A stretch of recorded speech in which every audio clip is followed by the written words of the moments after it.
When I was 15 years old, I was in a room very similar to this one with my parents when the doctor told us that I had cancer for the very first time. Needless to say, when we headed home that day, our hearts and minds were everywhere, really scattered and scared and afraid. I remember for several days after hearing the news, just kind of wandering the house looking for comfort. I would spend lots of times with my parents. I didn't want to be away from them very much. I'd be in my room by myself.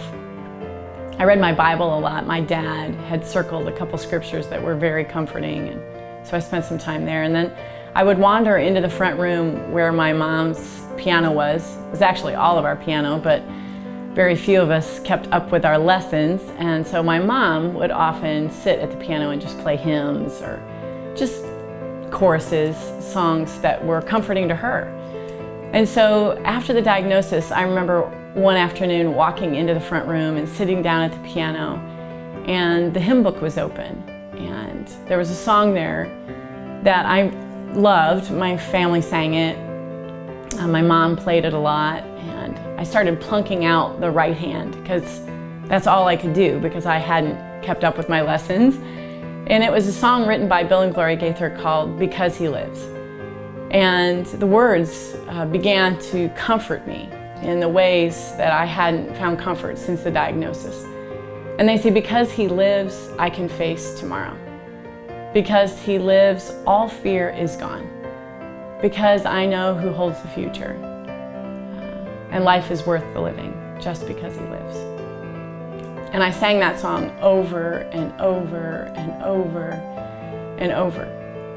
And I was comforted by that. I know now that there's a lot of scriptural truth in that. But I didn't know that then. I was only 15 and I was scared. Several weeks later, we were in Indianapolis. I had just had a major surgery that was part of the diagnosis and the treatment for the cancer. And I had come out of recovery and I was in my hospital room. My parents had left. I'm not sure where they went. I think maybe they went to get dinner after a long sleepless night. And I had fallen asleep and I woke up deathly afraid. I mean, literally deathly afraid. I was so scared that I would die, that this cancer would take my life, that I wouldn't live to see 16, let alone 49 years old. And I began to weep. And I asked God to help me. And I began to pray, and I needed comfort, and that's what I told Him. And you know, I didn't know what I was experiencing then, but I can tell you now that God came and stood with me in that room. And I began to calm down, and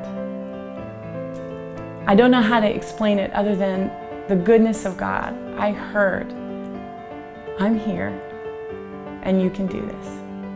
When I look back at that experience, I realized that that was my second encounter past my salvation experience. It was my second encounter with the living Christ. He heard my prayer, and He came and He comforted me in that hospital room. And the words of that song, they weren't playing in the room. I didn't hear anybody singing it, but they came to me. Because He's alive, I can face tomorrow. And I've been in a lot of rooms like this one. And I've been in a lot of hospital rooms these last 35 years. Sometimes I've sung that song out loud. Sometimes I've wept like I did when I was 15 years old. Sometimes I've begged God. And always, He has come to be with me. But I always think of that first encounter when He stood beside my bed and said, I'm here.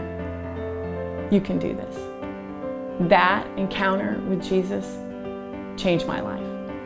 I'll never be the same because of it.